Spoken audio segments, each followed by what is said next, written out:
Yes, so my first name is Marie, M-A-R-I-E. My last name is Laukhuff, L-A-U-K-H-U-F, and I am the full-time teacher for the Fairbanks North Star Borough School District Suspension and Expulsion Program.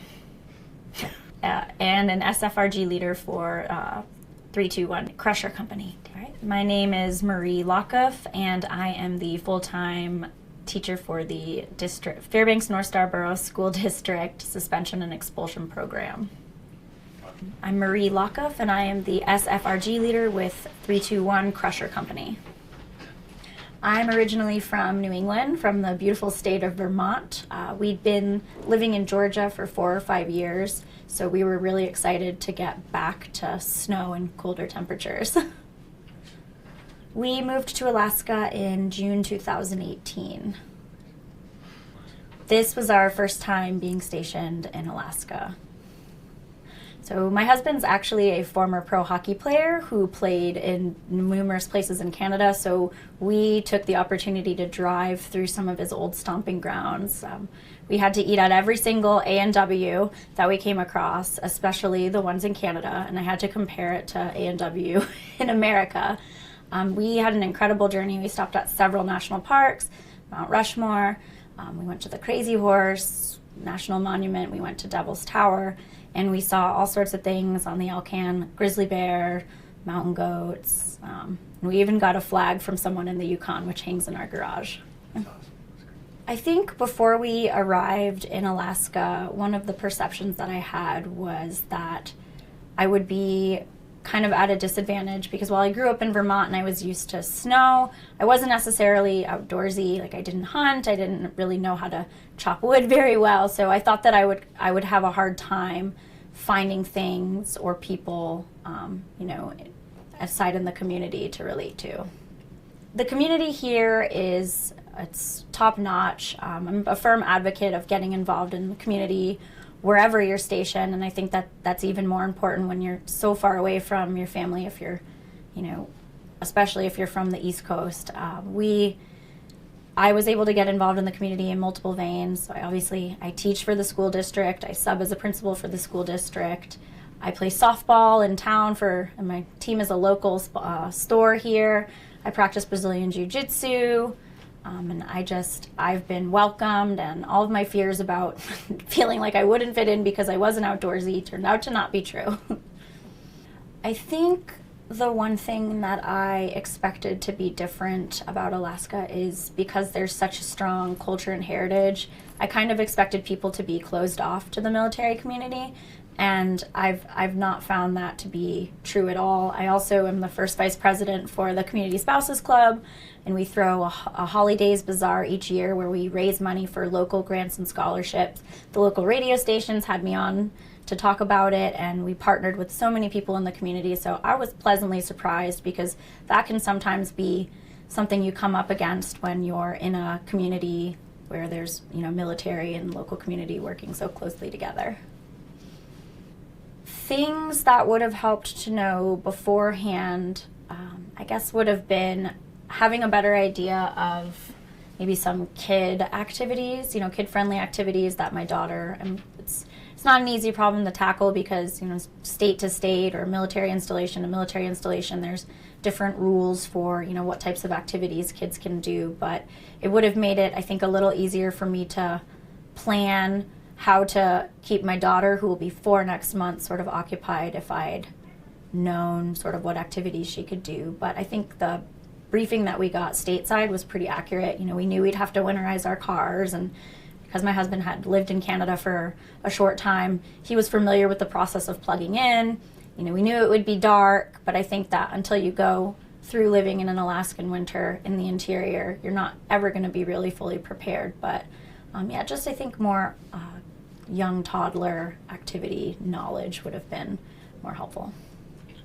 My favorite thing that I think I've done so far in Alaska was, we participated in the Midnight Sun Run, which is a celebration of the summer solstice, and that was awesome, but I got to play in a Midnight Sun softball tournament where I started playing at noon and didn't finish until well past, 4 a.m. the next morning, and that was really, really cool, just to kind of be able to get the whole experience of being outside, and people camped, and it was this really great atmosphere. And then obviously Brazilian Jiu-Jitsu is like a really great community no matter where you are, but here it's just, there's so many different opportunities to get together and get out of the cold, out of the dark. I think our other favorite things we've done, we traveled to Kenai, again that was for the softball tournament, but just being able to kind of use doing the things that I loved as a former college softball player, being able to do that here in Alaska and travel and see the state was pretty amazing.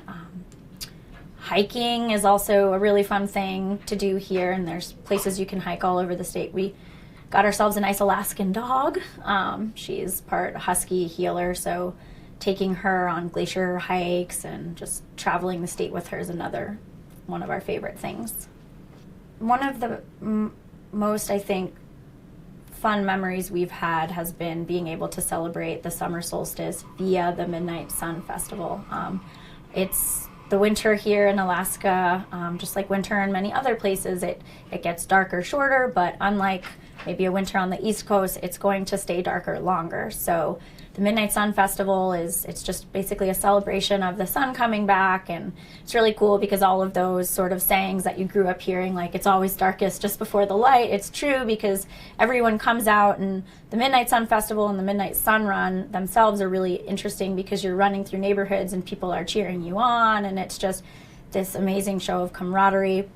The Midnight Sun softball game I played in was even more amazing just because the sun did not go down. I started playing at, I think, noon, and the sun stayed up all through, 5 o'clock that night, 8 o'clock at night, midnight, 1 o'clock, 2 o'clock, and the sun never set below the horizon. So you just had this really cool opportunity to play a sport that you love, and you can see the ball the entire time. The advice that I would give to someone who's never been to Alaska would be to connect with people in the local community as well. It's not enough to stay on post and take advantage of the things on post. In order to really understand, life as an Alaskan, you've got to kind of broaden your sphere a little bit. And there's so many amazing things. We went on a tour with Mary Shields, who was the first woman to complete the Iditarod, and she's done a lot of amazing other things, and just getting to hear experience from local legends, or just even your average person that you're going to meet working at a coffee shop or owning a local store. Just finding ways to get involved with the community is probably the biggest piece of advice I could give, because that's the military base. It's a great resource, but it's small when you compare it to the size of Fairbanks as a whole. So making sure you have those strong connections with people who've been living in Alaska and who understand the land is really important. I think our time in Alaska, it's flown by for me. I mean, it's kind of crazy that we're coming up on 2 years, but we understood being so far away from our family, and we knew, my husband as an infantry officer, what we would be facing with deployments and field training exercises. It was really important for us as a family unit to find like a solid sort of group of people and solid network of activities for myself and my daughter to do. And so that's kind of why we jumped in head first. And I think that's important. Is we got a dog, and I'm competing in a jiu-jitsu tournament in Anchorage, and I'm not saying that you have to like fill your calendar with things, but I think that my favorite thing about Alaska so far is there are so many varied things that you can do. If you can find all sorts of mom and me play groups. If you can, there's so many different gyms or local physical activities, and it's a great place if you get outside and you take advantage of what's waiting for you. One of the great things about being stationed here at Fort Wainwright and living in Alaska is, specifically here in Fairbanks, there's a lot of people who were former military who have stayed around, and they can help make that transition of leaving base and kind of getting out into the local community a little less scary for someone. I was lucky that I was able to find employment with the school district, and I've made a lot of connections that way. I mean, so my students and I, we go to the Boys and Girls Club once a week.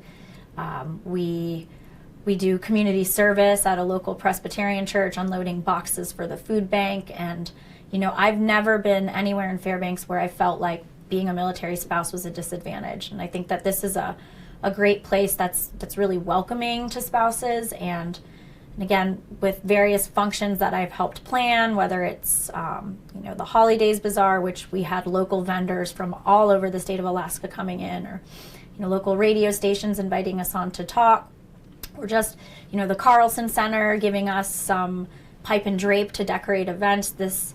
The two communities here meld very well together, because I think that we understand it's a mutual relationship. You know, the military base brings in a large influx of people who are really eager to explore all Alaska has to offer, and the community is just, there's lots of military discounts that are offered, and there's just tons of, you know, if you're into social media, there's pages about hiking, and there's pages about things to do. And I think that for me, what's really nice is if there's an event in town, everyone's invited. So like the Midnight Sun Festival, or, you know, anyone can play on the softball team, or anyone can do jiu-jitsu, or, you know, there's tons of like dog kennels, and there's just all sorts of different activities that you can take part in. And the fact that the community just thinks to include us is really welcoming.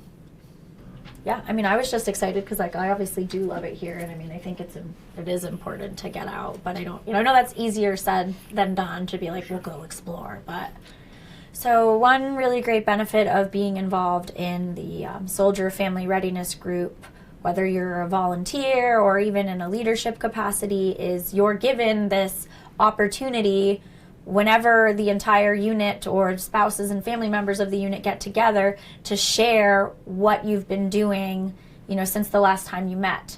And that's often, if you're not someone who has a lot of time for social media, or if you're just someone who prefers to get sort of, you know, feedback face to face about different things and events going on in the community, that's where you find out, you know, there's a play at Herring Auditorium, or there's, you know, Seth Green and Jeff Ross are coming as part of the USO meet and greet tour. And it's a really great vein to be able to share not only, you know, reviews about things that you've done recently, but also just to find support, because, you know, military life can be tough sometimes, but having that core group of people to rely on and to, you know, kind of go with you to try these new things is something that's really important. And I think that is very necessary, especially if you are going through a deployment or a field training.